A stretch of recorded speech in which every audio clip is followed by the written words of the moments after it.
하나님께서 에스겔을 선지자로 부르시고 에스겔을 통해서 하나님의 그 유다를 향한 심판에 대해서 계속적으로 예언하고 있습니다. 특히 4장과 우리 5장에서 하나님께서 에스겔로 하여금 4가지의 상징적인 행위를 통해 예루살렘의 파멸을 예언하십니다. 그리고 왜 그들이 심판을 받는지, 그 심판의 결과가 무엇인지에 대해서 우리가 어제까지 말씀을 묵상했습니다.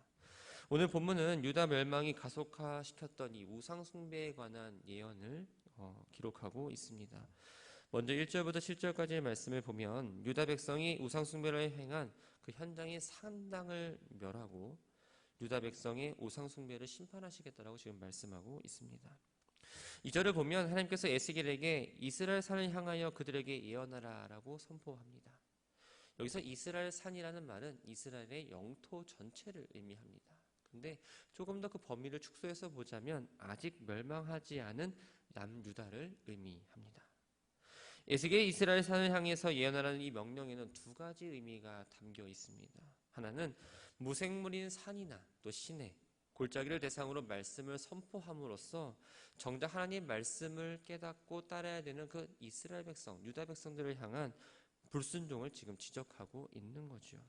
또 다른 하나는 이스라엘 땅에 산과 시내와 골짜기 등 그 우상을 섬기는 그 신당이 있었는데 그것들이 훼손되고 파괴될 거라는 사실을 지금 먼저 이야기하고 있는 겁니다. 3절 말씀에 보면 우상숭배 행해준 장소를 산과 언덕과 시내와 골짜기라고 조금 더 구체적으로 이야기해주고 있습니다. 이스라엘 산들은 고도가 낮고 평평한 이 바벨론 산들에 비해서 높고 험했기 때문에 그곳이 신들과 가까운 곳이라고 여겼고 그곳에서 우상을 숭배했습니다. 그 우상을 숭배하면서 많은 불경건한 일들이 일어났고 이 산당을 거점으로 우상 숭배가 많이 행해졌던 거죠. 본문에서 향하여라는 단어가 있습니다. 이 향하여라는 단어는 원래 엘이라는 단어를 번역한 겁니다. 근데 이 엘이라는 단어는 보통 방향을 가리킬 때 사용합니다. 우리가 동쪽을 향해서 남쪽을 향해서는 그런 의미로 사용됐는데 그 의미가 종종 때로는 어떤 쪽을 향해서 적대적인 감정을 드러낼 때도 사용을 합니다. 특별히 하나님의 심판을 선포하는 이 에스겔서에서는 이 단어가 자주 사용이 되었습니다. 즉 하나님께서는 우상숭배와 우상숭배를 행하는 그 장소에 대한 그 좋지 않은 감정, 그 불편한 감정들을 이렇게 나타내고자 했던 거죠. 산당은 높은 곳이라는 의미를 가졌습니다. 본래 이스라엘 민족이 가나안을 정복하기 전부터 이 가나안의 여러 족속들이 우상을 섬기던 장소입니다. 그런데 일시적으로 이스라엘 백성들이 하나님을 예배하는 장소로 쓰임을 받았죠. 그러다가 이 솔로몬 시대에 단일 성소가 성전이 세워지면서 산당은 더 이상 하나님을 예배하는 장소로서의 그 역할을 잃어버리게 됩니다. 그 결과 산당은 우상을 숭배하는 곳으로 완전히 전락해버렸고 북이스라엘과 남유다가 모두를 멸망케 하는 그 결정적인 요소가 되었던 것이 바로 이 산당입니다. 하나님은 가나안 정복 시대부터 명령했던 것처럼 이 산당을 멸하겠다라고 말씀하시면서 이스라엘 백성들의 멸망을 초래한 그 대표적인 범죄인 이 우상 숭배에 대해서 꾸짖고 계신 겁니다. 4절 말씀을 보면 레위기 26장 30절부터 34절에 기록된 그 규례들을 어리고 우상 숭배의 범죄를 저지른 이스라엘 백성들을 하나님께서 어떻게 심판하실 것인지에 대해서 구체적으로 이야기하고 있습니다. 에스겔은 이스라엘 백성이 우상으로 숭배했던 초서인 이 산당뿐만 아니라 우상을 섬기는 그 제단, 또 우상을 섬기는 자들까지도 함께 멸망하게 될 거라고 지금 말하고 있습니다. 그러면서 이 우상 숭배에 대한 하나님의 그 진노가 얼마나 큰지에 대해서 이야기해주고 있죠. 5절과 6절은 이 우상을 숭배하는 자들이 받을 끔찍한 형벌을 4절보다 조금 더 구체적으로 실제적으로 표현하고 있습니다. 우상 숭배자들의 시체가 우상 앞에 놓여질 것이고 우상 숭배자들의 해골이 우상 제단의 사방에 흩어질 것이며 우상 숭배자들의 성읍이 황폐해질 것이고 우상을 모신 산당이 폐허가 될 것이다. 우상의 제단이 깨어지고 황폐하게 되고 우상들이 모두 깨어지게 된다. 오늘날도 그렇지만 고대 세계에서 사람이 죽은 뒤에 그 무덤에 묻히지 않는 건 저주로 생각을 했습니다. 그래서 시체가 우상 앞에 놓여질 것이라는 걸 봤을 때는 이 우상이 아무런 능력이 없다라는 것을 우리에게 알려줍니다. 전혀 그들을 구원하지 못하라는 아무런 쓸데없는 존재라는 거죠. 하나님은 이스라엘 백성들을 완전히 진멸하시고 그 땅에는 다시 사람이 살지 않는 못하는 황무지로 만들어 버리시겠다고 말씀합니다. 7절에 하나님께서 산당과 우상과 우상 숭배자들을 심판하는 이유가 나옵니다. 아주 간단하게 설명해 주고 있죠. 바로 내가 여호와인 줄을 너희가 알게 하려 한다. 근데 이 너희가 내가 여호와인 줄을 알게 한다는 이 말이 6장에서는 무려 4번이나 등장을 합니다. 그리고 에스겔서 전체를 보면 약 70회 정도 계속 나오고 있죠. 하나님은 이스라엘 백성들이 하나님께서 여호와라는 사실을 정말로 알기를 간절히 원하셨던 겁니다. 여호와란 단어는 바로 스스로 있는 자라는 의미입니다. 사람에 의해서 만들어진 우상과 다르게 스스로 있는 자, 모든 만물의 근원이시고 모든 것들을 창조하시고 모든 것들을 주관하시는 분이 바로 하나님의 사실을 이야기해주고 있는 거죠. 하나님은 하나님을 버리고 우상을 숭배하는 이 하나님 백성들이 우상의 허무함을 알고 회개하기를 원하셨습니다. 그래서 참신이 바로 하나님이고 하나님께로 돌아와서 하나님만을 섬기기를 원하셨던 겁니다. 8절부터 10절까지의 말씀은 이 이스라엘에 향해서 심판을 선언하신 가운데에서도 구원의 메시지를 말씀하고 있습니다.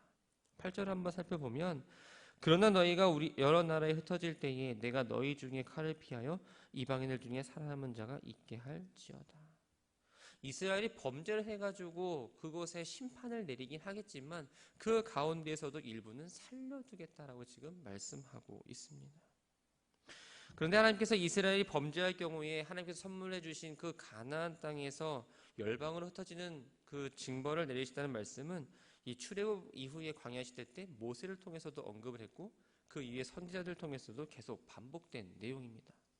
결국 이 예언은 어떻게 되었을까요? 아수르 제국에 의해서 북이스라엘이 멸망을 하게 됩니다. 그리고 바벨론에 의해서 남유다의 멸망으로 성취가 되었는데 시간이 흘러서 예수님의 시대 이후에 70년이 되어서 로마가 예루살렘을 초토화시키고 유대인들을 그 땅에서 쫓아냄으로써 구체적으로까지 성취되었음을 우리는 알게 됩니다. 이방인들 중에 살아남은 자가 있게 한다는 그 말은 이스라엘이 멸망했을 때에 그들 가운데 일부를 살려서 이방 땅에 잡혀가시게 하겠다는 걸 말씀합니다. 바로 바벨론 포로를 의미합니다.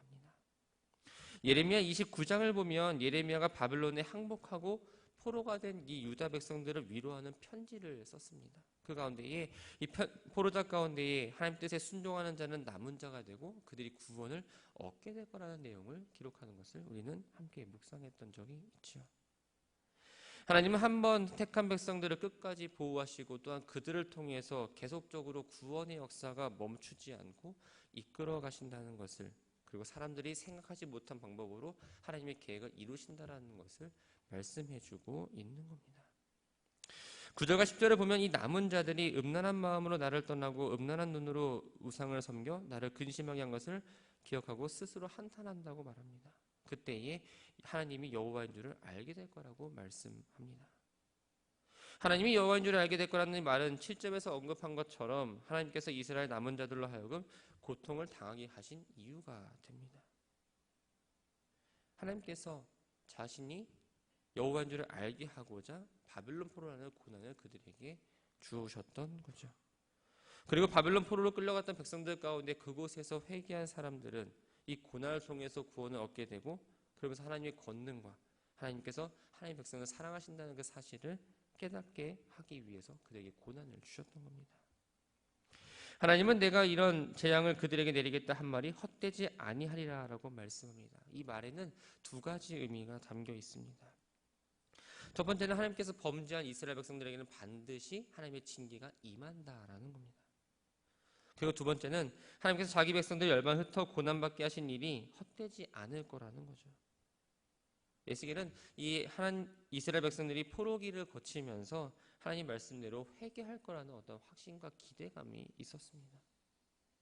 하나님이 심판 가운데서도 소수의 남은 자를 구원하시겠다는 희망의 메시지를 선포했습니다. 그리고 하나님의 사랑이 나타나 있었는데 11절부터 14절까지 말씀은 다시 이 우상 숭배자에게 철저히 하나님의 심판이 임한다는 사실을 이야기합니다. 11절에서 에스겔이 어떤 방식으로 하나님의 심판을 예언해야 하는지를 말씀하고 계십니다. 너는 손뼉을 치며 발을 구르며 말할지어다. 에스겔이 전해야 되는 예언은 무엇일까요?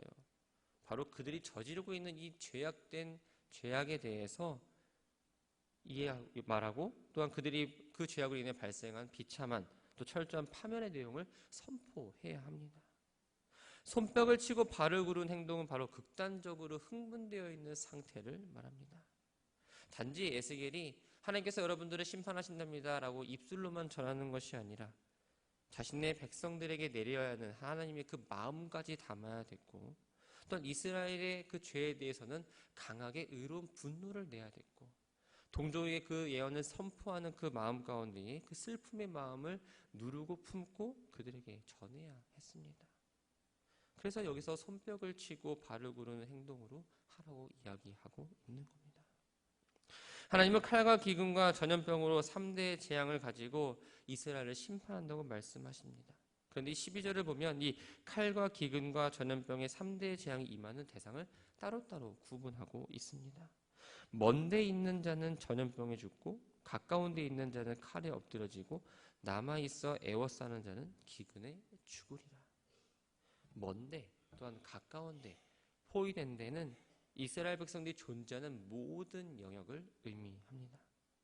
즉 이상 숭배자들에 대해서는 어느 하나 예외 없이 모두가 그 심판의 대상이 되고 생명을 부지하지 못할 정도로 아주 철저하고 강한 심판이 이루어진다는 것을 말씀하고 있습니다.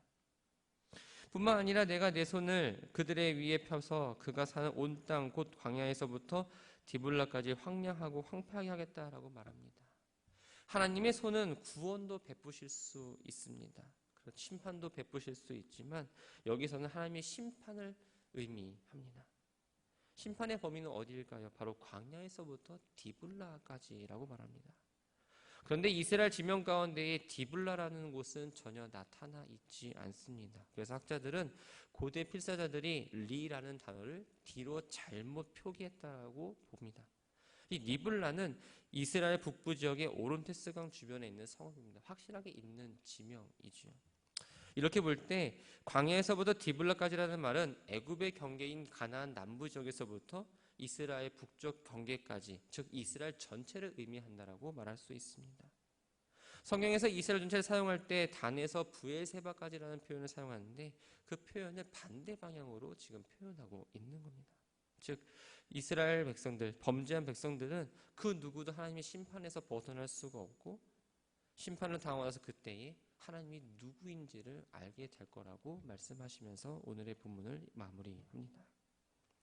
말씀을 정리합니다. 우리는 성경을 통해서 성경 말씀을 읽으면서 하나님의 최후 심판에 대한 경고를 늘 듣게 됩니다. 그런데 내 피부로 직접적으로 와닿지 않기 때문에 설마 내 때에 하나님의 심판이 임할까라는 의구심을 갖기도 하죠. 그래서 말씀을 듣고 읽지만 우리의 삶은 늘 변하지 않는 것 같습니다. 나에게 직접적으로 와닿지 않기 때문에. 분명히 우리들에게 말하는 건 죄를 범하고 회개하지 않는 자는 반드시 심판에 이른다라고 말씀하고 있습니다.